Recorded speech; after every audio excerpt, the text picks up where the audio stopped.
किसी ने बड़े कमाल की बात कही है कि जीभ जन्म से पहले आती है और मृत्यु तक बने रहती है, और दांत जन्म के बाद आते हैं और मरने से पहले ही चले जाते हैं। इसीलिए अगर लंबे समय तक यादगार बनना है तो जीभ की तरह कोमल बनिए, दांत की तरह कठोर नहीं। एक छोटी सी कहानी सुनाता हूं। भगवान गौतम बुद्ध एक बार अपने शिष्यों के साथ में विचरण करने के लिए गए, घूम रहे थे, और एक बड़े से पेड़ के नीचे उन्होंने कहा कि यहां थोड़ी देर विश्राम करते हैं। जब सारे शिष्य बैठ गए, भगवान गौतम बुद्ध वहां बैठ गए, तो उन्होंने पूछा कि क्या यहाँ शांति का अनुभव कर रहे हैं? शिष्यों ने कहा हाँ, यहाँ सुकून मिल रहा है, अच्छा लग रहा है, खुशी हो रही है। तब एक शिष्य ने कहा कि भगवान, मैं आपसे एक सवाल करना चाहता हूं। मेरे जीवन में बहुत दुख था, इसलिए मैं भिक्षुक बन गया, मैं आपकी शरण में आ गया, लेकिन मैं आज तक नहीं समझा कि दुख होता क्या है। भगवान गौतम बुद्ध ने कहा कि मैं तुम्हें एक कहानी सुनाता हूं, शायद तुम समझ पाओ, सब लोग समझ पाए कि दुख क्या होता है। उन्होंने कहा कि एक बार एक शहर में सेठ जी रहा करते थे, और सेठ जी का व्यापार था, अच्छा खासा चल रहा था। वो दूसरे शहरों में जाया करते थे बिजनेस के सिलसिले में। एक बार वो काम के सिलसिले में दूसरे शहर में गए, अपना काम निपटाने के बाद में थोड़ा समय उनके पास बचा तो मार्केट एक्सप्लोर करने लगे, और उन्हें एक सजावटी आइटम पसंद आ गया, बड़ा ही महंगा सा तोहफा था। उन्होंने खरीद लिया। वो महंगा सामान लेकर के वो अपने शहर आ गए, घर आ गए। उनके घर में एक नौकर रहा करता था जो बड़े सालों से उनकी सेवा कर रहा था, वफादार था।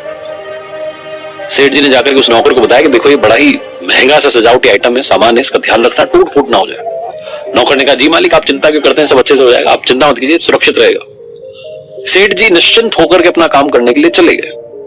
इधर नौकर घर की साफ सफाई कर रहा था, गलती से उससे, भूल से वो जो सजावटी सामान था वो टेबल पर से गिर गया। जैसे ही वो गिरा, टूटने की आवाज आई, सेठ जी दौड़ करके आए अंदर घर में, देखा तो सामान बिखर गया।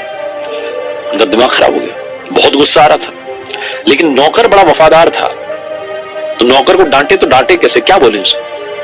तो सेठ जी ने कुछ नहीं बोला, अंदर ही अंदर गुस्सा करते रहे। सेठ जी ने शाम में बेमन से खाना खा लिया, जितना थोड़ा बहुत खा पाए। रात में सोने के लिए गए तो नींद नहीं आ रही, दिमाग में बार बार एक ही बात घूम रही कि इतना महंगा मैं तोहफा लेकर के आया था, इतना महंगा सामान लेकर के आया था, इसने तोड़ दिया। गुस्सा आ रहा कि नौकर को जाकर के डांटे, लेकिन डांट नहीं पा रहे क्योंकि बड़े समय से साथ काम कर रहा है, इतनी छोटी सी गलती के लिए डांटना भी सही नहीं। जब सेठ जी को नींद नहीं आ रही थी तो उठ करके अपने कमरे से बाहर आए, घर में टहलने लगे। नौकर उसी घर में रहता था, नजर पड़ी सेठ जी के सो रहा था, खर्राटे ले रहा था। सेठ जी को और गुस्सा आया कि देखो, मेरा इतना महंगा सामान टूट गया और उसको कोई चिंता नहीं है।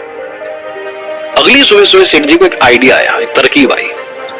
उन्होंने नौकर को बुलाया और कहा कि सुनो, मेरी बात सुनो, कल जो महंगा सा सामान तुमने तोड़ दिया, तुम्हें पता है किसके लिए लाया था? नौकर ने कहा मालिक, किसके लिए? सेठ जी ने कहा तुम्हारे लिए लाया था। मैं चाहता था कि तुम्हें कुछ महंगी चीज भेंट करूं।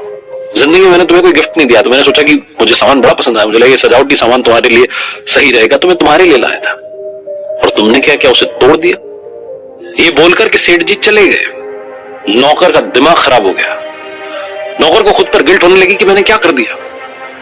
उस रात में सेठ जी को आराम से नींद आई, लेकिन नौकर के दिमाग में पूरी रात वही बात घूमती रही कि मैंने क्या कर दिया, इतना महंगा गिफ्ट सेठ जी लेकर के आया और मैंने वो तोड़ दिया। भगवान गौतम बुद्ध ने कहा इतनी सी कहानी थी, अब बताओ दुख क्या है? तो एक शिष्य ने कहा भगवान, दुख एक विचार है।